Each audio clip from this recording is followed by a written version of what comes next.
préciser, quand on est face à une métastase, préciser l'origine, c'est pas très utile. Alors parfois on peut céder du stroma quand il y a de l'amylose, vous vous souvenez, c'est soit une tumeur du pancréas à l'insuline, soit un carcinome médulaire de la thyroïde. La sécrétion d'hormones, ça peut aider, des marqueurs de transcription aussi, mais bon, c'est pas très utile. Ý cuối cùng là phải đánh giá cho được cái nguồn gốc của cái u ở trên các cái bệnh phẩm di căn ấy. Đôi khi cũng cần mà không có khi cũng không cần, cũng gặp trường hợp như thế. Thứ nhất dựa vào cái thoái hóa bột của cái mô điện. Thứ hai là các cái hormone ở trong máu, thiếu hormone trong máu như calcitonin, serotonin vân vân. Và phương pháp thứ ba là sử dụng của hormone miễn dịch để tìm nguồn gốc nguyên phát của cái u.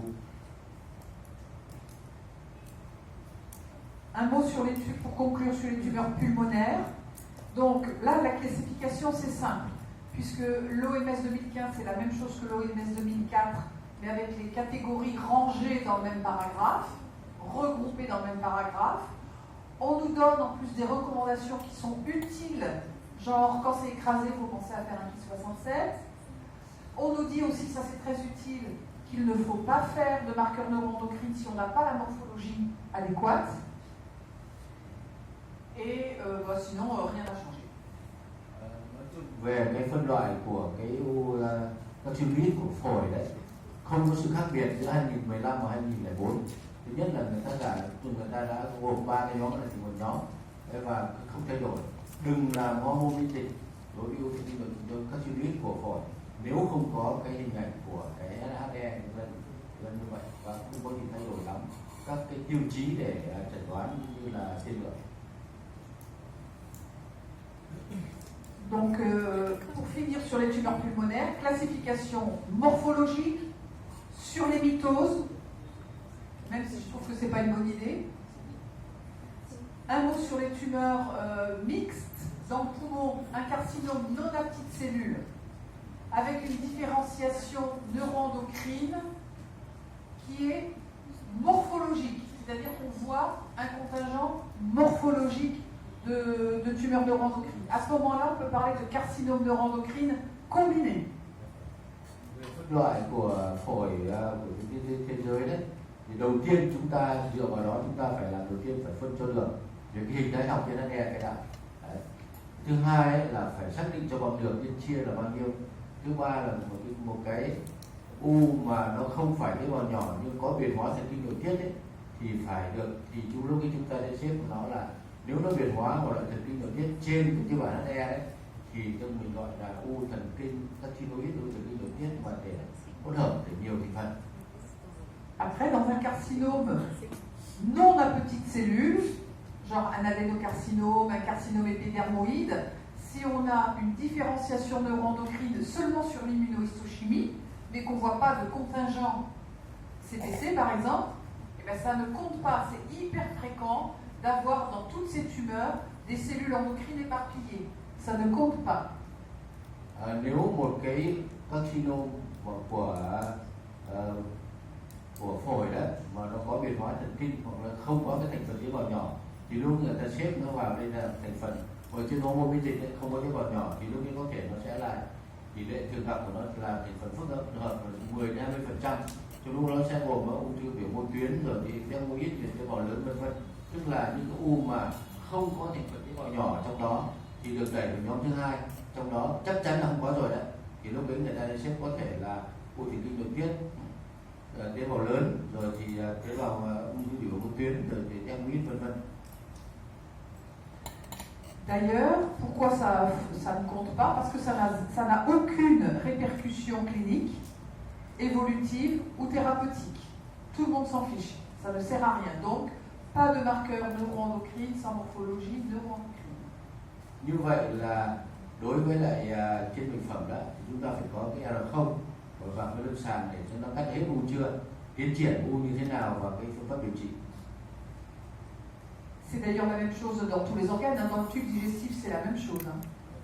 Và cái lượng thì giống như thế và nhưng lưu ý là không làm hormone miễn dịch khi mà không có của cái thần kinh nội tiết ở các xịt khi mà không có trên tiêu bản không thấy hình ảnh của thần kinh nội tiết thì đừng làm cái đó, nó phí đi. Après, qu'est-ce que je voulais vous dire? quelque chose que je n'ai pas écrit sur la diapo, parce que ce n'est pas officiel, mais j'en suis presque sûre, c'est que les carcinomes neuroendocrines à grandes cellules, c'est juste des variantes d'adénocarcinome, avec expression des marqueurs neuroendocrines. Je pense que dans quelques années, ça va être validé. Là, pour l'instant, c'est un peu flou, mais je crois que c'est ce que ça va devenir. C'est-à-dire que on a souvent des adénocarcinomes avec des immunopositives, et probablement que les carcinomes neuroendocrines à grandes cellules, c'est juste des adénocarcinomes qui expriment beaucoup les marqueurs neuroendocrines avec une morphologie pas trop bien différenciée. Một lưu ý mà trên trong phân loại nó cũng nói, đấy là cái carcinoma mà tế bào lớn của phổi đấy, thì nó giống hệt, người ta không khác gì nhiều so với ung thư biểu mô tuyến, kể cả về mặt đặc biệt là về mặt là miễn dịch các cái marker miễn dịch không khác nhau là mấy, và tiên lượng của hai cái này giống nhau, tế bào lớn và ung thư biểu mô tuyến này gần như nhau.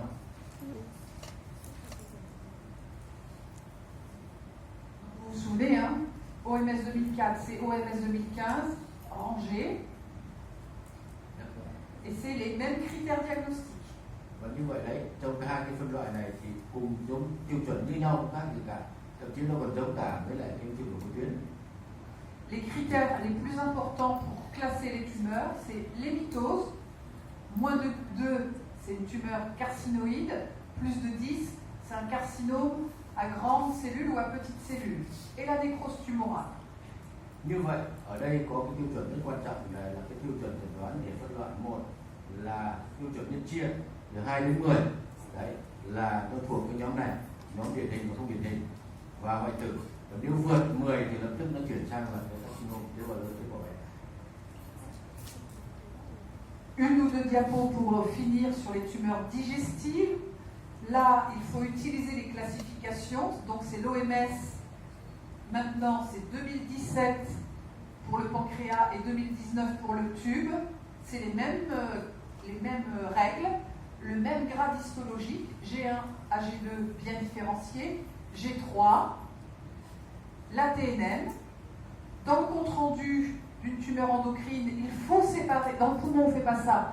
Mais en digestif, il faut faire ça. On différencie, on sépare la différenciation morphologique, bien différenciée, et le grade, 1, 2 ou 3.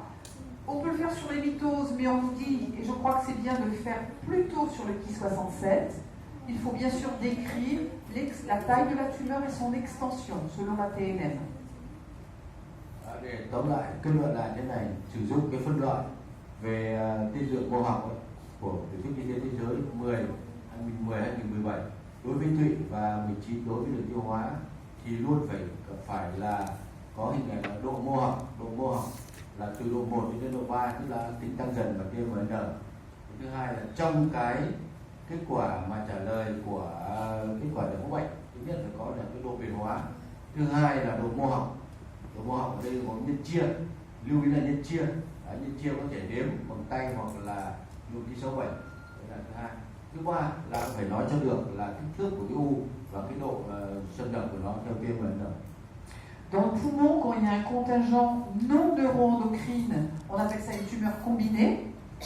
Dans le tube digestif, quand il y a un contingent non neuroendocrine, on appelle ça une minène, une tumeur mixte. Khi mà trong u không có, khi mà cái thành phần mà có cái thành phần mà không thần kinh nội tiết ấy, thì mình chẩn đoán đó là cái minène, tức là u phức hợp.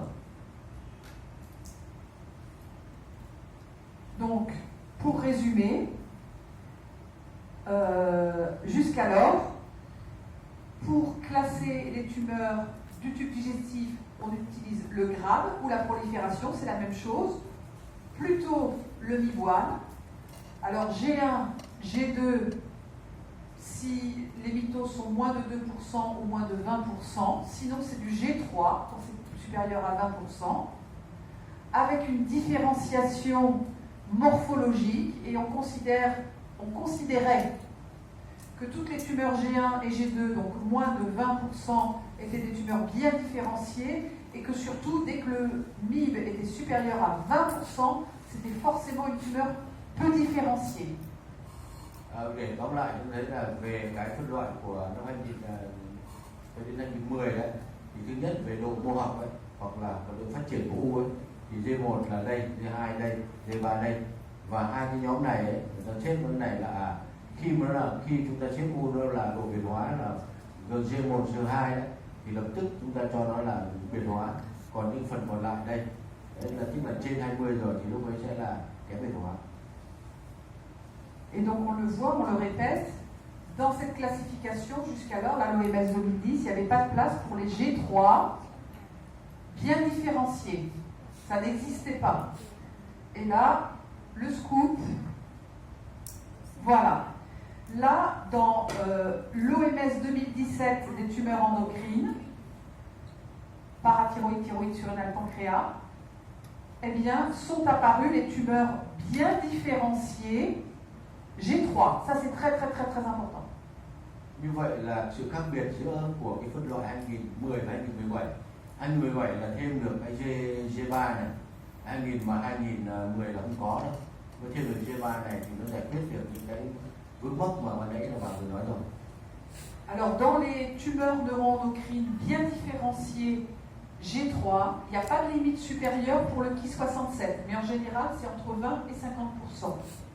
Như vậy là đối với lại cái G3 đấy là cái mà biệt hóa đấy thì không có giới hạn để đối với lại Ki67, và thường thì nó dao động từ 20 đến 50%. Et ce qui est très important, c'est que cette classification pour des tumeurs endocrines du pancréas est étendue au reste du tube digestif dans l'OMS 2019. Và cái phân loại của u thực kinh tuyệt tiết của tụy đấy thì nó cũng giống như là cái phân loại của cái đường tiêu hóa năm 2019 đấy, không có gì thay đổi cả. Et la question maintenant qui se pose, pourquoi est-ce qu'on n'étendrait pas cette façon de faire à tous les organes, et en particulier aux poumons? Vấn đề đặt ra đây là thế này, thì đầu tiên tất cả các cơ quan giống nhau, đều có tiên lượng, hình ảnh, rồi về hình thái học thì giống nhau cả. Riêng phổi là một bệnh nhân một khác. Parce que notamment dans la pathologie, il reste encore des problèmes. Et là, c'est pour introduire une nouvelle classification. Il y en a pour une petite demi-heure. On fait après la pause ou maintenant? On fait la pause ou on fait maintenant? Comment? Il y en a pour une demi-heure. Như vậy là hai ví dụ, nhưng mà tôi để chiều thôi. Set up